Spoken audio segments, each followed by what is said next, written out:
Bien, gloria al Señor, hermanos. Parece que los otros hermanos se durmieron el día de hoy. Vamos a empezar en lo que los demás se van uniendo. Y en esta tarde, para dar inicio a nuestra clase, vamos a orar al Señor para pedirle que Él tome control de este tiempo. Oramos.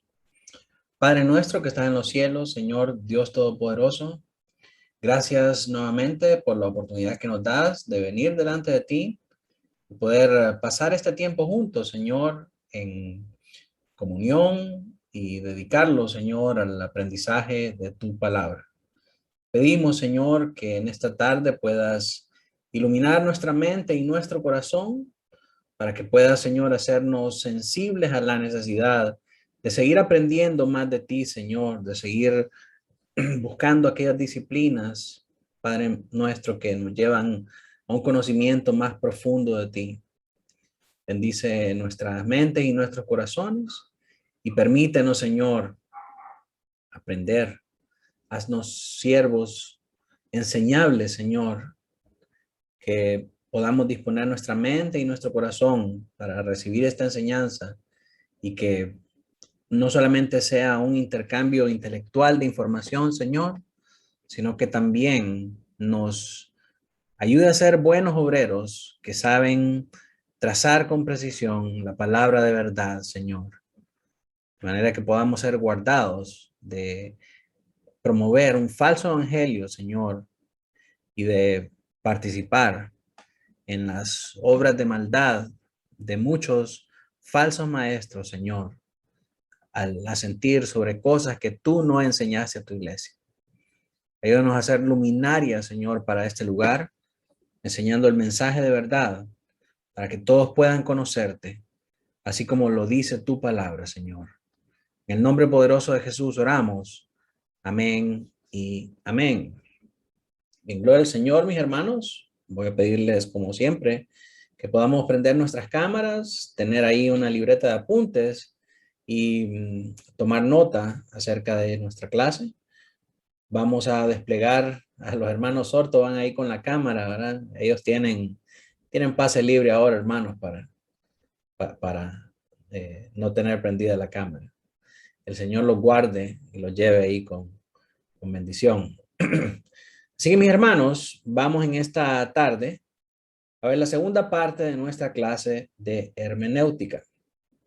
Quisiera en esta ocasión poder ampliar un poco acerca de las directrices del recorrido interpretativo que dejamos en la tarea anterior. La mayoría de ustedes pues la contestaron de manera, eh, contestaron la mayoría de las preguntas de manera correcta, los que hicieron la tarea, ¿verdad?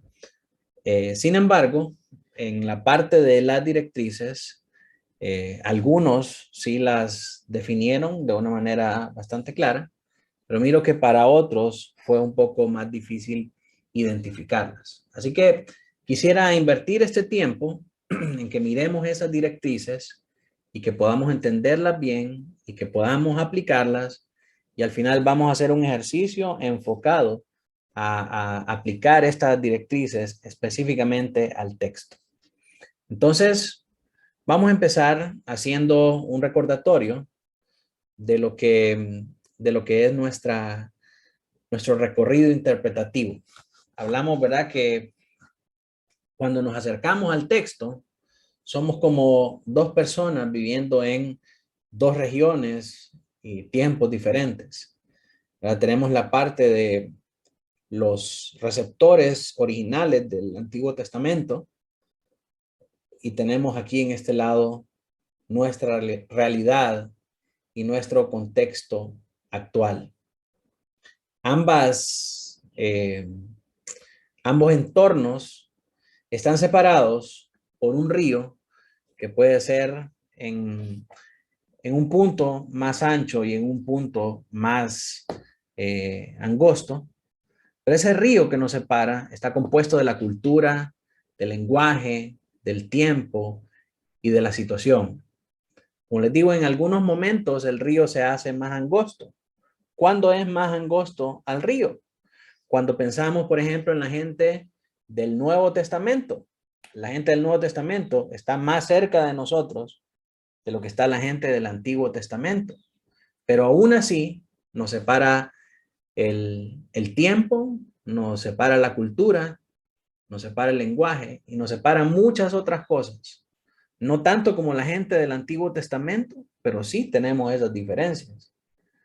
Si consideramos a las personas del Antiguo Testamento, a los receptores bíblicos del Antiguo Testamento, el río se hace más ancho porque hay más tiempo entre ellos y nosotros.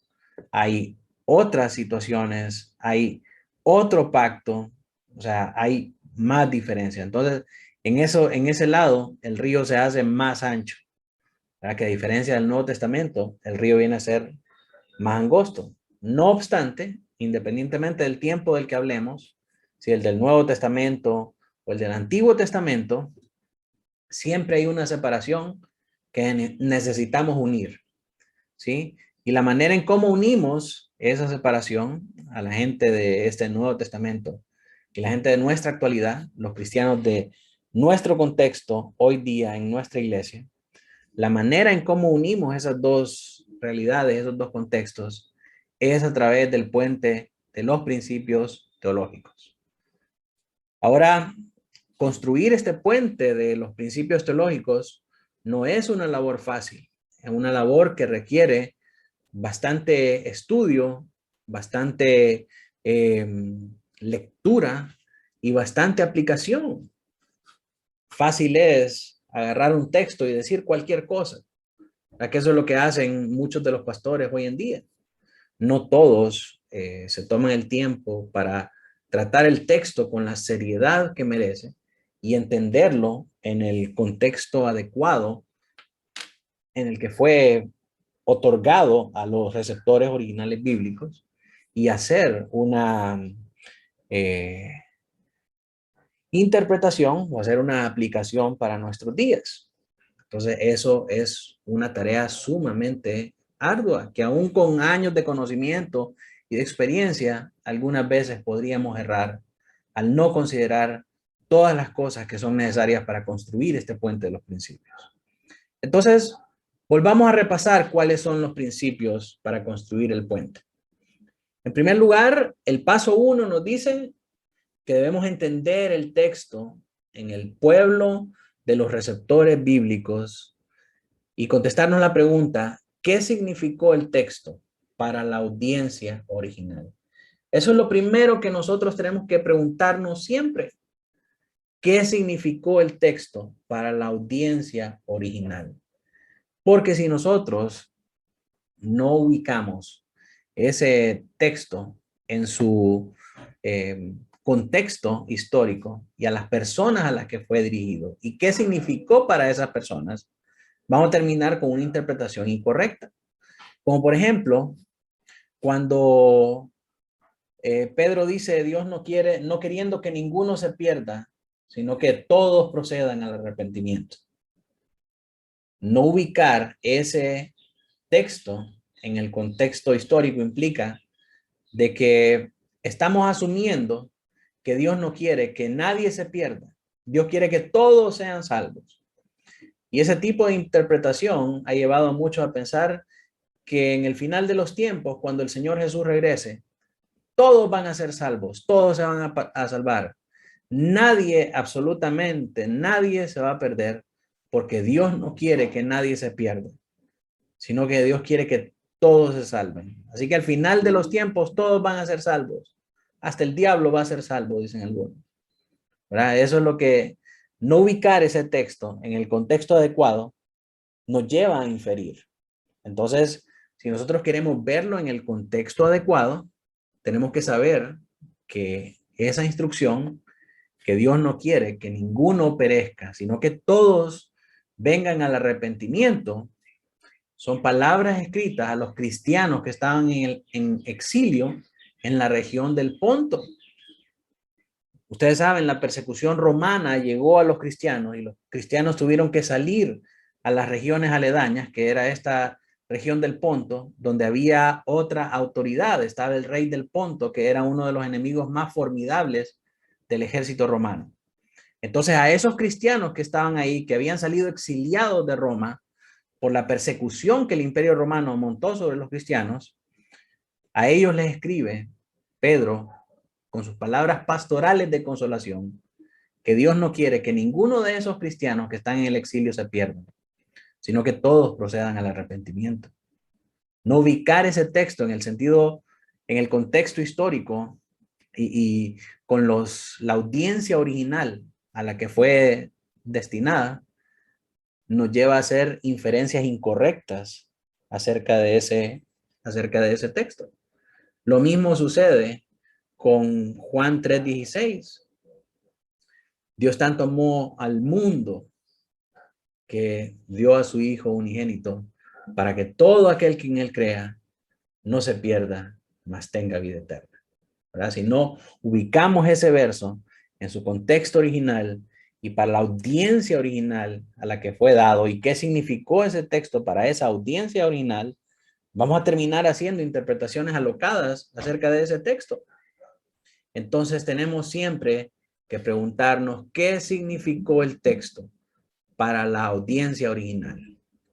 El paso 2, medir la anchura del río a cruzar. ¿Cuáles son las diferencias entre los receptores bíblicos y nosotros? ¿Cuáles son las diferencias entre los receptores bíblicos y nosotros? Luego, en el paso 3, debemos cruzar el puente de los principios. ¿Cuál es el principio teológico que subyace en este texto? Y el paso 4 consiste en entender el texto en nuestro pueblo. ¿Cómo deberían aplicar los cristianos de nuestros días el principio teológico en cuestión a sus vidas?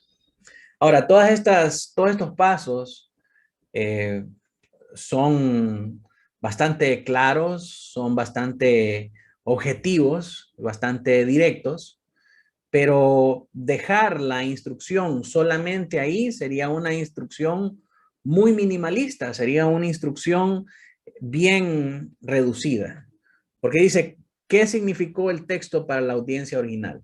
Pero ¿cómo hacemos eso? ¿Qué significa eso? Entonces, hay una serie de directrices que nos ayudan a nosotros a saber cómo podemos ubicar el texto en su contexto actual. Y esto es lo que nosotros encontramos en las páginas del 44 al 51. Quiero entonces que miremos por cada paso cuáles son las directrices que nos da el texto acerca de cómo realizarlo.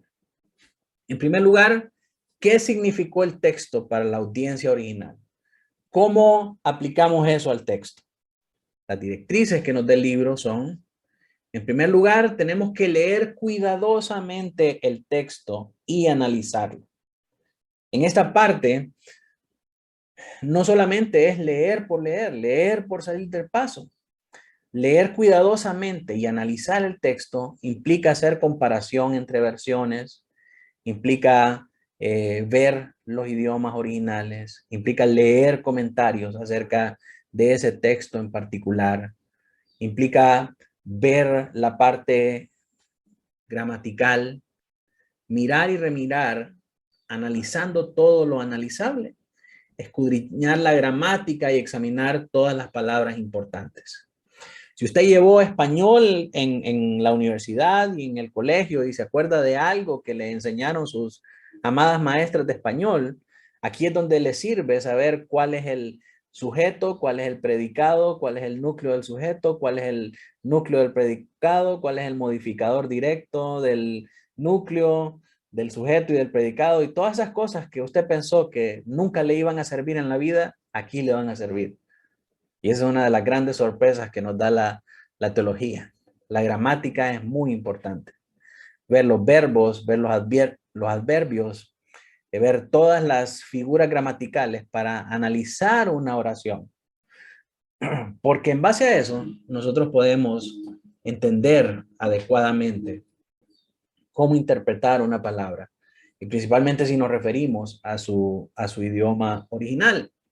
Entonces, leer cuidadosamente el texto y analizarlo significa mirar y remirar, analizando lo analizable.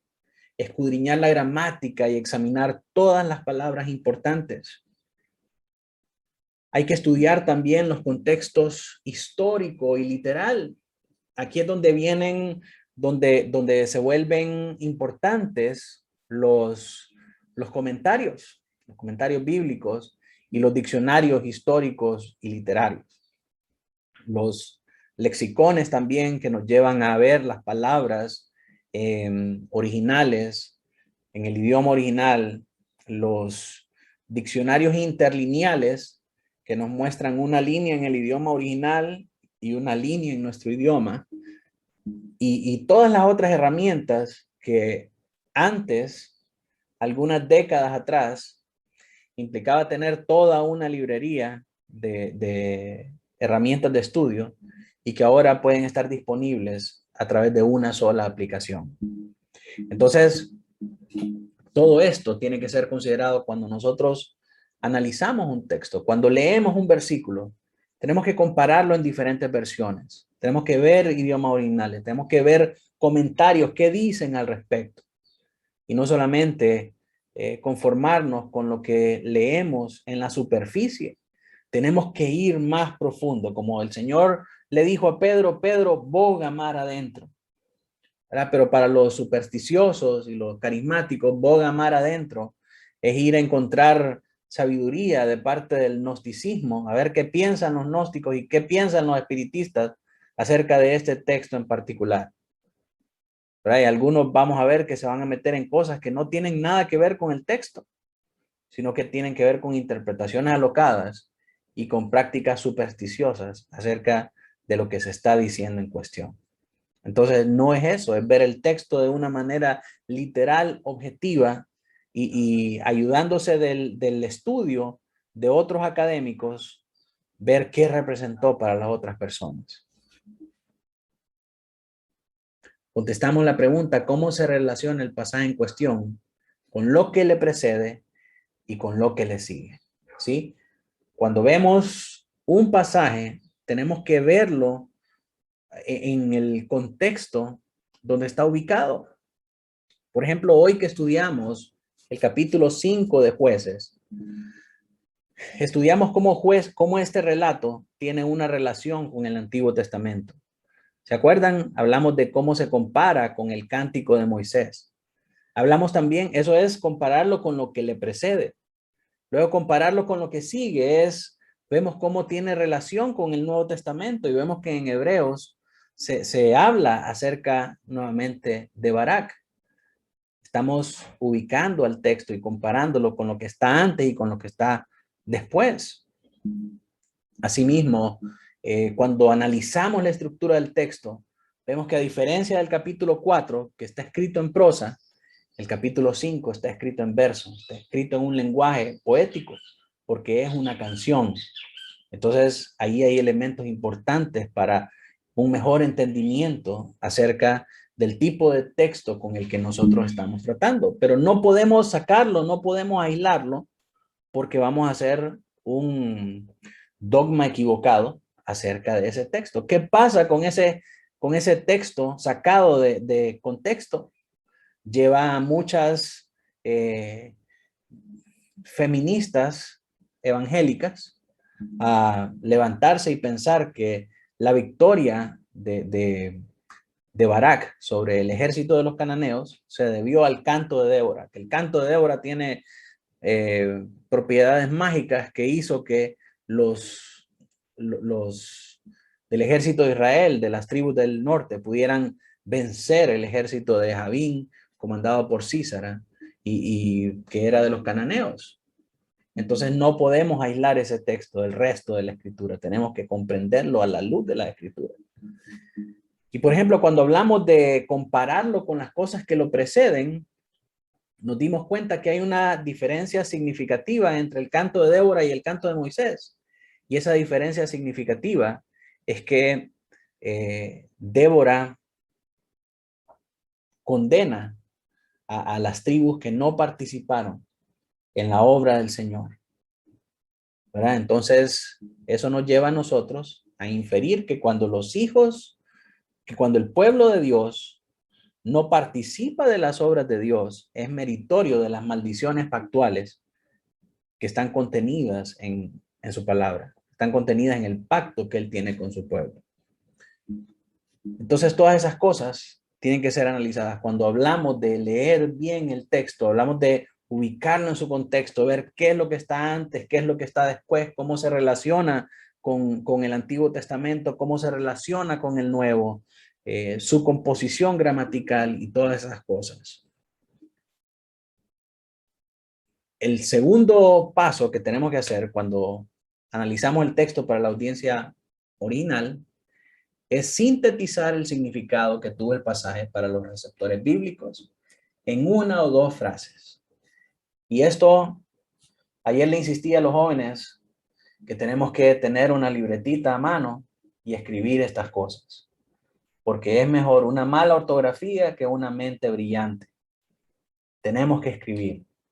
Entonces, después de leer y después de hacer nuestra investigación, tenemos que sintetizar este significado en una o dos frases, ¿verdad? Escribir lo que esto significa en una o dos frases.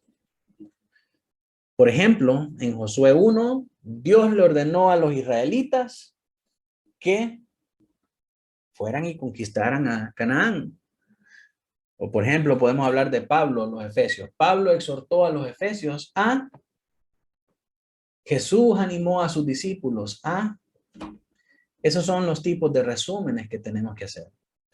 Sé específico en tus afirmaciones, no generalices ni intentes todavía desarrollar principios teológicos. No tratemos de sacar conclusiones de una vez. Todavía falta un largo recorrido.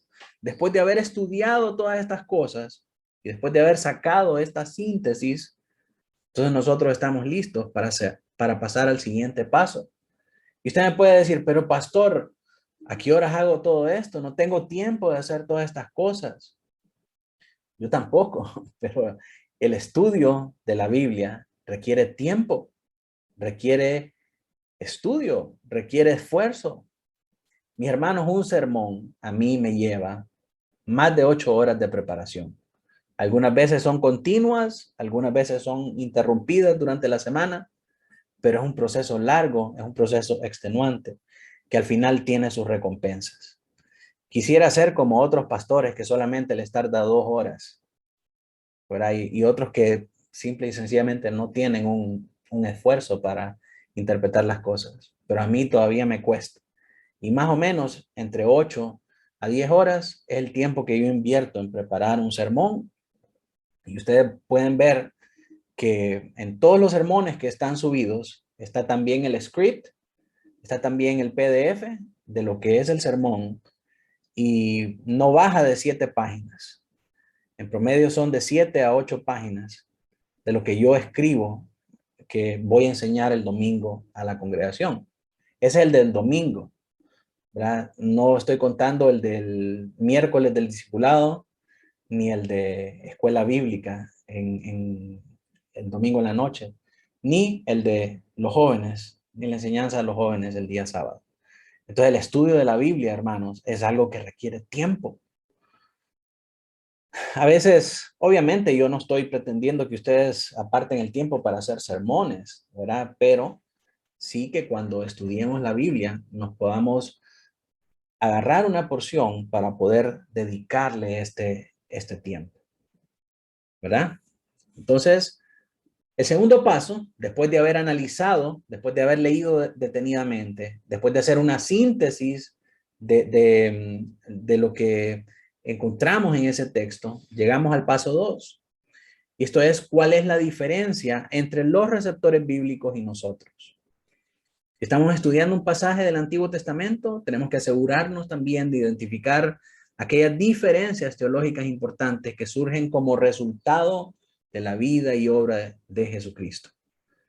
Mis amados, todo el Antiguo Testamento apunta de una u otra manera hacia Jesucristo. Cuando vemos los sacrificios en el templo, el cordero pascual que era ofrecido sobre la mesa del holocausto, sobre el lugar de los sacrificios, el cordero degollado, la sangre siendo llevada hasta el lugar santísimo y depositada sobre el propiciatorio. Todo eso es una hermosa figura de la labor sacerdotal de Cristo. Y lo hermoso es que Cristo es el sacerdote, Cristo es la ofrenda y Cristo es el juez que perdona los pecados. Él es todo. Él fue la ofrenda que se dio en sacrificio. Él es el sacerdote que lleva la sangre hasta el propiciatorio y Él es el juez que perdona nuestros pecados. Entonces, todas las cosas en el Antiguo Testamento apuntan hacia Cristo. Nuestra labor es buscar ese significado en el Antiguo Testamento, cómo estas cosas apuntan hacia Cristo. Sí, en el caso de Débora, vimos que el juicio que Dios trae sobre los enemigos del pueblo es el mismo juicio que va a traer sobre aquellos que son sus enemigos actualmente. Y que la fe que Débora requiere de Barak es la misma fe que Dios requiere de nosotros para levantarnos y para pelear contra los enemigos de Dios, contra los enemigos de su pueblo, que son el mundo, Satanás y el pecado. Entonces, todas las cosas del Antiguo Testamento nos apuntan hacia Jesucristo y nos apuntan hacia algo en el Nuevo Testamento. Y vimos en este caso cómo esta historia de Débora y Barak en Jueces 5 tiene una estrecha relación con el libro de Hebreos. Ya sea que nos encontremos en el Antiguo o en el Nuevo Testamento, hemos de intentar identificar cualquier aspecto que haga la situación del pasaje en cuestión, que haga que la situación del pasaje en cuestión sea única. Por ejemplo, cuando hablamos de Josué, Josué 1, del 1 al 9, hablamos de que lo que hacía único ese pasaje era que son instrucciones específicas para el pueblo de Israel a la hora de conquistar Canaán. Sí, esa es la parte específica del pasaje. Luego pasamos al paso 3, ¿verdad? Allá identificamos las diferencias. ¿Cómo se diferencia este pasaje a nuestros tiempos? ¿Qué es lo que lo hace único en su tiempo? ¿Sí? Luego el paso 3, aquí sí ya comenzamos a construir el puente. ¿Cuál es el principio teológico que se expresa en este texto? Entonces aquí hay varios pasos. El primero, el 3.1, hemos de recordar que el principio teológico es parte del significado, es parte de lo que está circunscrito ahí en ese texto. No es como alguien sale que el propósito del arca de Noé es que Dios quiere que tengas un bote. Eso no tiene absolutamente nada que ver con el texto. Es un significado totalmente aparte de lo que está circunscrito en el relato del arca de Noé. ¿Sí? El principio teológico está amarrado con el significado del texto. Tu tarea no es crear el significado, sino descubrir el que el autor quiso darle. Cada texto tiene un significado específico que nosotros tenemos que descubrir, que está ahí ya. No tenemos que venir a inventar. Y este proceso se llama exégesis. Es sacar lo que está en el texto para darle su significado original. Poner otro significado es el proceso totalmente inverso que se llama eisegesis. Es darle el significado que yo quiero. Y eso es lo que hacen muchos pastores hoy en día. Yo quiero, por ejemplo, enseñar cómo el diezmo es un principio universal de riqueza. Entonces me voy a Abraham y a enseñar cómo Abraham no tomó el ofrecimiento del rey de Sodoma, sino que bendijo al rey de Salem y el rey de Salem le dio pan, vino y lo bendijo también. Entonces, puedo usar ese texto para decir que el diezmo trae para mi vida riqueza y bendición. Y eso es querer ponerle un significado a ese texto que va de acuerdo a mi pensamiento, no el significado original que tiene el texto. El significado original que tiene ese texto es otra cosa. Original que tiene ese texto es otra cosa. Abraham no quiso ser partícipe de las obras del rey de Sodoma, sino que este rey de Salem, eh, que sale a su encuentro, es una um, cristofanía, es una aparición de Cristo en el Antiguo Testamento. Entonces, en esta cristofanía, él lo reconoce como el Señor y en agradecimiento le da el 10% de todo lo que tiene. Y entonces el rey de Salem lo bendice y le da pan y le da vino, ¿verdad? Pero eso no significa que si nosotros damos la ofrenda a la iglesia, nosotros vamos a recibir bendición y pan y vino. No es un dogma para nosotros. Eso es algo que Abraham hizo en ese momento específico de la historia como agradecimiento al rey de Salem. O sea, estaba viendo al Señor Jesucristo antes de su tiempo. Similarmente a lo que hace Pedro cuando aparecen tres seres vestidos de blanco en el monte de la transfiguración. Pedro, en su mente humana y finita, no sabe qué hacer, pero quiere hacer algo. Está delante de la Santísima Trinidad. ¿Y qué va a hacer? Algo tenía que hacer. El texto dice que eran Moisés y Elías, ¿verdad? Es una representación del antiguo pacto y el nuevo pacto. Es una escena plagada de muchas figuras. La cosa es que era una experiencia sobrenatural que Pedro estaba experimentando. No sabía Pedro cómo reaccionar ante esa situación. Entonces le dice al Señor, Señor, si quieres hacemos una enramada aquí para quedarnos la noche aquí en este tiempo. Sí, Pedro no sabía qué hacer y eso fue lo primero que se le ocurrió hacer. O cuando se le presenta el ángel en Apocalipsis a Juan y Juan lo primero que hace es tirarse al piso y adorarle. Y le dice, no te postres, levántate, si yo soy siervo igual que tú. Nuestra mente humana y nuestra mente finita tiene reacciones humanas a las apariciones sobrenaturales. Y solo porque un personaje bíblico actuó de esta manera frente a ellas, no significa que esa es una norma de fe para nosotros. ¿Sí? Entonces, tenemos que descubrir el significado del texto en ese contexto en particular y no poner el que nosotros pensamos. Tu tarea no es crear el significado, sino descubrir el que el autor quiso darle. Dios habla de manera específica a cada uno de los receptores bíblicos y mediante estos mismos textos está al mismo tiempo ofreciendo enseñanzas teológicas universales a su pueblo de todos los tiempos. Para determinar cuál es el principio teológico que se aplica, hemos de recordar en primer lugar las diferencias que identificamos. Sí, todo esto tenemos que irlo apuntando cuando estamos estudiando. ¿Sí?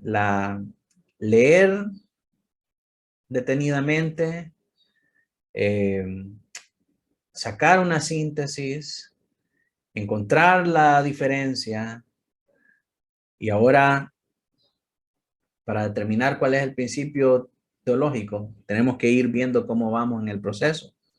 Ver esa diferencia y luego sacar o intentar determinar la similitud entre la situación de los receptores bíblicos y la nuestra.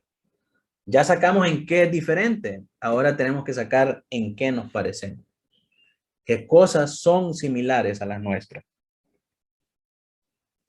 Nosotros somos también pueblo de Dios, sujetos a una relación pactada, a un nuevo pacto. Estamos bajo un nuevo pacto.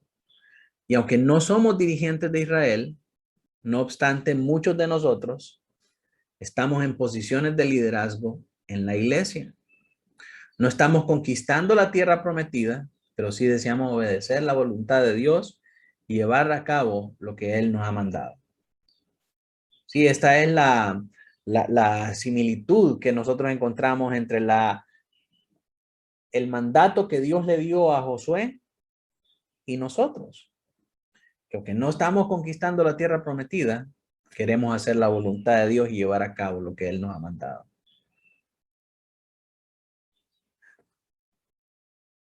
A continuación, esta es la misma. Sí, paso 3.3.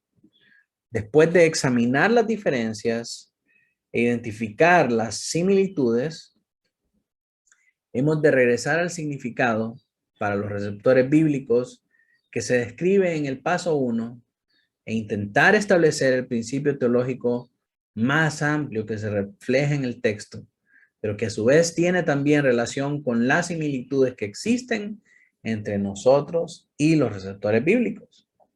Este será el principio teológico que utilizaremos como puente para cruzar el río de las barreras. Hay una manera resumida de hacer esto, lo vamos a ver al final, pero dice acerca de este principio también que durante este paso hemos de entrar en lo que podemos llamar la espiral de las partes todo. Y esto se trata de reflexionar una y otra vez entre el texto y las enseñanzas del resto de las escrituras. El principio teológico que derivemos de este proceso no solo ha de estar presente en el pasaje, sino que también ha de ser congruente con el resto de la escritura. Como les dije, no podemos derivar que el significado del arca de Noé es que Dios quiere que tengamos un bote, porque es incongruente con el resto de las escrituras. Ayer hablábamos acerca del primer milagro de Jesús, ¿se recuerdan? Y hablábamos de que algunos libros apócrifos o un libro apócrifo del canon deuterocanónico de la Biblia católica habla acerca del primer milagro de Jesús cuando Jesús era niño. Dice que el primer milagro de Jesús cuando él era niño fue soplar sobre un pajarito y darle vida. Y sin embargo, encontramos en Juan que Juan detalla que el primer milagro de Jesús fue convertir el agua en vino en las bodas de Caná. Asimismo, así como usamos ese principio para determinar si lo que ese libro apócrifo dice es cierto y encontramos que no puede ser cierto porque colisiona con la escritura, así debemos examinar también si el principio bíblico que nosotros estamos extrayendo de un texto no colisiona con el resto de las escrituras. Como por ejemplo, pudiéramos decir que el principio bíblico detrás del relato de Débora y Barak es que Dios quiere que las Déboras se levanten y que tomen su lugar y que vayan a pelear contra los enemigos del Señor. Cuando no hay Barak, tiene que haber una Débora que sí se levante. Sin embargo, vimos que el texto no enseña eso.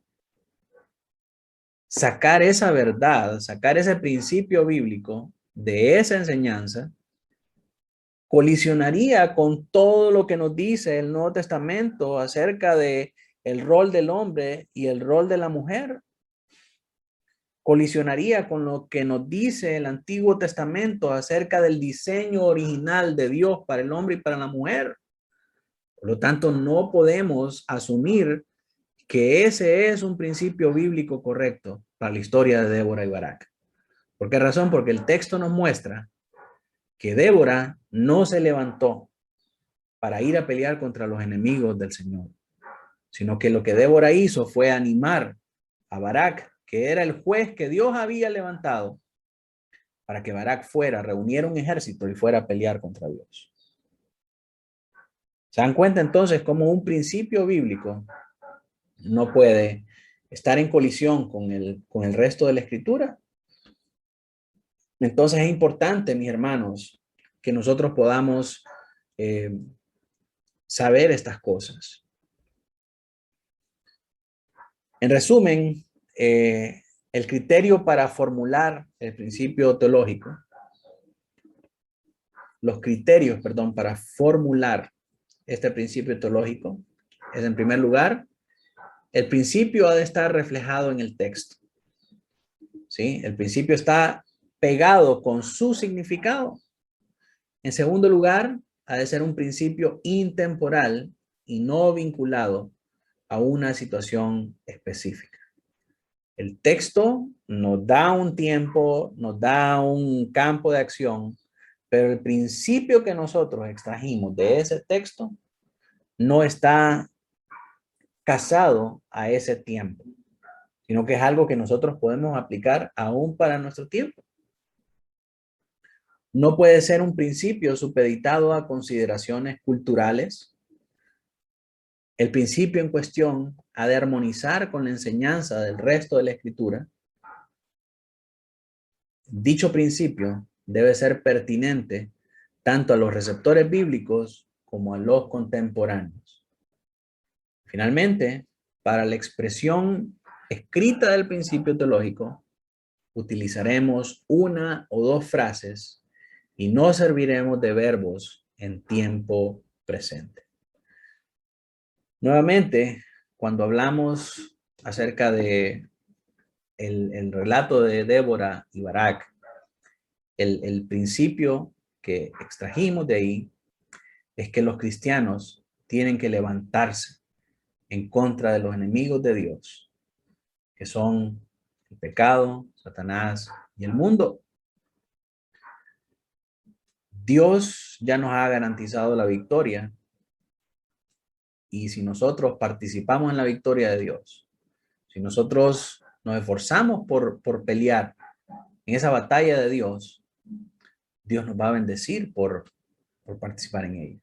Y por bendición me refiero a que vamos a encontrar la salvación, a que vamos a crecer en el conocimiento de Dios, a que vamos a experimentar una mayor consagración. Y en contraste, si nosotros no participamos de esa victoria de Dios, si nosotros nos rehusamos a participar de lo que Dios está haciendo, nosotros nos hacemos acreedores de todas las maldiciones que provienen a causa de nuestra desobediencia. Entonces es un principio que no está solamente casado con la parte temporal del libro de los jueces, que no está supeditado a consideraciones culturales. No es que si eres judío, entonces esto es lo que tú tienes que hacer. Pero si no eres judío, entonces pasa por alto ese texto. No, no está supeditado a consideraciones culturales. El principio en cuestión armoniza con la enseñanza del resto de la escritura. Hay cualquier cantidad de versículos que podemos pensar que nos llaman a esto mismo también. En primera instancia, Gálatas 5:22. Los frutos espirituales. Tenemos que buscar los frutos espirituales y no los frutos de la carne. Eso es levantarse y pelear contra nuestros enemigos. Cuando hablamos también de mortificar las obras de la carne en Romanos y muchos otros versículos que estoy seguro que ustedes tienen más a la mente que mí en este momento. También ese principio es pertinente a aquellos miembros del pueblo de Dios de aquel entonces. Sí, ellos tenían que levantarse para ir y pelear contra los enemigos del pueblo de Dios. ¿Quiénes eran los enemigos del pueblo de Dios? Javín, Sísara y el ejército de los cananeos. Sí, este principio de levantarse y pelear contra los enemigos de Dios era pertinente a ellos, pero también es pertinente a nosotros. Tenemos que levantarnos contra los enemigos del pueblo de Dios. Para la expresión escrita del principio teológico, utilizaremos una o dos frases y nos serviremos de verbos en tiempo presente. Debemos levantarnos. ¿Sí? Son verbos en tiempo presente. Y así llegamos, mis hermanos, al paso 4. Vamos a ver cómo estamos de tiempo. Estamos bien. ¿Cómo deberían aplicar los cristianos de nuestros días el principio teológico en cuestión a sus vidas? No podemos dejar el significado del texto atascado en un principio teológico abstracto. Como hay un hermano que siempre compartimos ahí con, bueno, el hermano Noé siempre me comparte sus grandes hallazgos de este hermano. Y son cosas que yo creo que ni él entiende. Eh, el principio teológico no es algo abstracto y místico que eh, tenemos que luchar para poder entender. Es algo que todo el mundo puede entender y que nos llama a una acción concreta. Pero ahora está de moda utilizar rimas para presentar principios teológicos. Dicen, por ejemplo, si quieres estar en un nuevo nivel, tienes que, no sé, y usan un montón de frases con rimas para dar esos significados abstractos. Hemos de tratar ahora la cuestión de cómo responder a este principio en nuestro contexto. ¿Cómo se aplica esta verdad a las situaciones reales de nuestra vida? A las situaciones reales de nuestros días.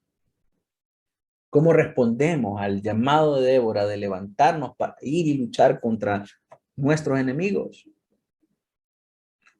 Estas son cosas que tienen que estar sumamente claras en los principios teológicos que nosotros implementamos. Aunque por regla general, de cada pasaje solo surgirán algunos principios teológicos relevantes para todos los cristianos de nuestros días, a menudo solo habrá uno.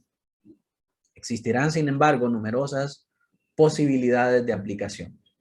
Esto lo hablamos con Roberto la semana pasada, después de la primera clase, y hablábamos precisamente de eso, ¿verdad? Que aunque el principio teológico es uno o son dos, son pocos en comparación a la aplicación que podemos derivar de ese pasaje. Por ejemplo, pudiéramos ver la aplicación inmediata que el pasaje de Débora tiene para la iglesia, que el pasaje de Débora tiene para las mujeres. Y de hecho, en el capítulo 4 hicimos una aplicación para los varones, hicimos una aplicación para las mujeres también. Como el llamado de Débora es un llamado a que las mujeres como ayuda idónea puedan ayudar a sus esposos a levantarse y a tomar su lugar como sacerdotes del hogar. También vemos cómo este verso que habla acerca de Barak nos lleva a los varones también a poder ser hombres de fe, que podemos poner a un lado la cobardía, el miedo eh, a la ineptitud muchas veces. No quiero sonar despectivo, pero pienso en mi caso en particular. ¿Qué me lleva a que no quiera yo dirigir a mi familia en adoración? El que no me siento apto para poder liderarla, para poder enseñar o para poder dirigir un culto familiar. Ahora, quizás en mi mente tengo preconcepciones equivocadas de que el culto en mi familia tiene que ser como el culto en la iglesia. Entonces pienso, si es un culto en la iglesia, yo no puedo hablar una hora como el pastor Manuel. No sé cómo ni por dónde empezar. Muchas veces esos sentimientos de ineptitud nos paralizan y tenemos que ser capaces de poder sobreponernos a nuestros propios obstáculos y aprender de la palabra del Señor a saber cómo levantarnos. Pero ahí esa es una aplicación de esas muchas aplicaciones que podemos sacar de ese mismo texto. Pero el significado sigue siendo uno, que el pueblo de Dios tiene que levantarse contra los enemigos del Señor. ¿Sí? Aunque las aplicaciones sean numerosas. Esto se debe a que los cristianos de hoy se encuentran en muchas situaciones específicas distintas. Cada uno de nosotros entenderá y aplicará el mismo principio teológico, aunque de maneras ligeramente distintas. Por ejemplo, así un ejemplo inmediato y práctico, no es lo mismo la manera en cómo la hermana Marlene aplicará el pasaje de Débora a su hogar, la historia de Débora, es decir, la enseñanza de los capítulos 4 y 5 a su hogar, que la manera en cómo Marta lo aplicará a su hogar. ¿Por qué razón? Porque la hermana Marlene está casada y tiene hijos. Martita está soltera, pero tiene a sus sobrinos. Entonces, la manera en cómo ambas la aplicarán, aunque son similares en su contexto, poseen el mismo significado, son ligeramente distintas. Son ligeramente distintas. No sé si me explico. Así que dependiendo cuál sea nuestra situación del momento y la realidad concreta de nuestra relación con Dios, de eso va a derivar la manera en cómo nosotros apliquemos estos principios bíblicos. Así que mis hermanos, vamos a llegar al final de nuestra clase.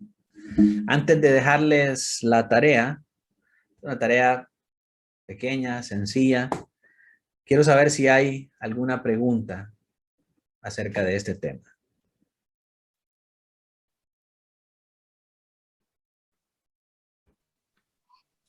No. ¿Todo claro? Todo claro.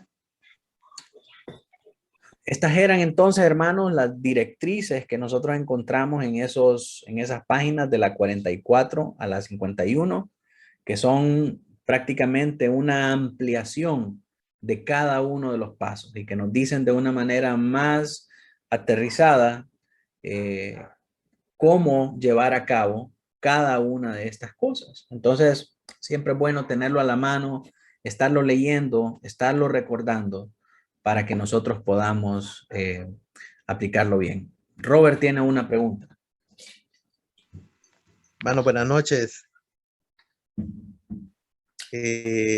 Pastor, no solamente era ampliarle un poco, ¿verdad? Cuando tenemos un texto y, por ejemplo, algo en lo que aprendí muy bien y que me ha ayudado mucho en el campus es que uno cuando lee un texto y quiere profundizar en él tiene que hacerse unas preguntas y es ¿cómo? ¿Cuándo? ¿Dónde? ¿Y qué?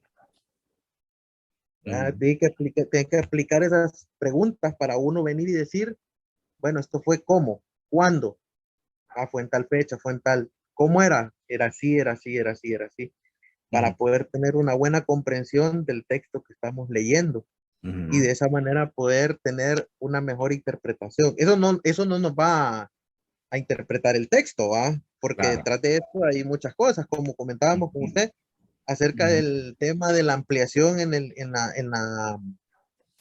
del contexto literario, el contexto histórico y entre otras cosas que las toca el escritor, ¿verdad? En las páginas que usted nos dejó de tarea para el domingo pasado. E incluso él hablaba platicábamos del contexto teológico y de que él profundizaba bastante en ese asunto.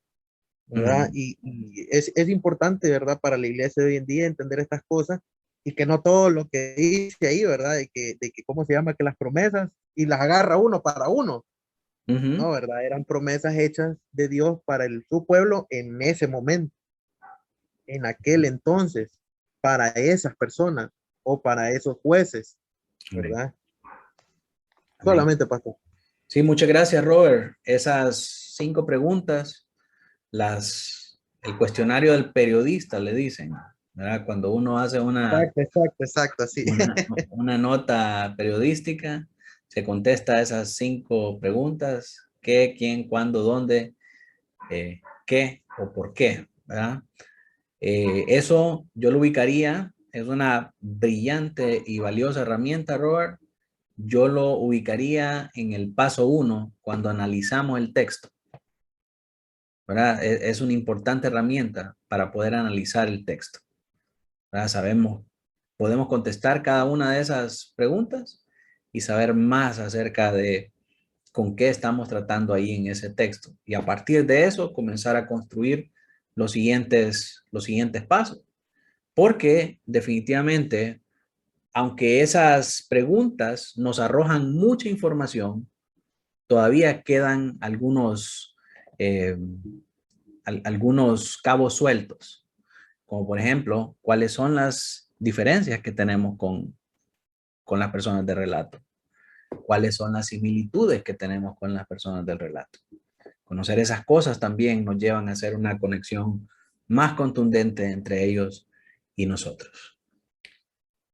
Entonces, si no hay más preguntas, hermanos, vamos a pasar a la tarea. La tarea es sumamente fácil. Déjenme ponerla por aquí también nuevamente. La tarea es aplicar los 4 pasos del recorrido de interpretación al siguiente texto. Segunda de Reyes 20 del 1 al 11. Segunda de Reyes 20 del 1 al 11.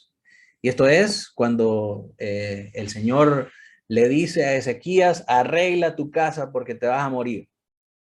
Y luego viene Ezequías, se arrepiente y no había salido el profeta de la corte cuando el Señor le dice, vuélvete y dile a Isaías que le voy a dar más tiempo. Entonces quiero que leamos ese pasaje y que podamos aplicarle estos 4 pasos. Mis hermanos, no tengan miedo de equivocarse, no tengan miedo de fallar. Ninguno de nosotros aquí es un teólogo profesional, ninguno de nosotros es un académico de renombre. Esta tarea no es para ningún seminario, es para nosotros de una manera informal y mi único propósito es que ustedes puedan aprender cómo hacer esta aplicación de estas herramientas de una manera correcta. Entonces, no tenga miedo a equivocarse, no tenga miedo a escribir sus pensamientos con total libertad. Y pues si se equivoca, pues sí, no hay para dónde. Pero sepa que pues lo voy a corregir con amor, ¿verdad? Y con cuidado pastoral, pero que esto es necesario para que nosotros podamos también llevar a la práctica todo este conocimiento y que no sea únicamente información intelectual, sino que sea algo que estamos practicando. Esta es la manera en cómo nosotros podemos crecer, sabiendo cómo aplicar todas estas cosas que estamos aprendiendo. Entonces ahí tienen las notas, tienen los videos de la clase, tiene el libro, no necesita nada más. ¿Sí? Puede apoyarse de la Biblia, de comentarios, de diferentes versiones para poder hacer esta tarea y pues espero que la pueda presentar antes del próximo domingo para que pues me dé, aunque sea ahí un chancecito para evaluarla y darle retroalimentación para la siguiente clase. Así que, pero déjenme ver cómo estamos con el próximo domingo es 3, ¿verdad? Sí, creo que nos da chance de verla antes de la semana morazánica. Le iba a decir que se la iba a dejar para la semana morazánica, pero es mucho tiempo. Es un texto corto y creo que podemos todos resolverlo antes de la semana morazánica. Así que no sé si hay alguna pregunta con respecto a la tarea, con respecto a la clase. ¿Todo claro?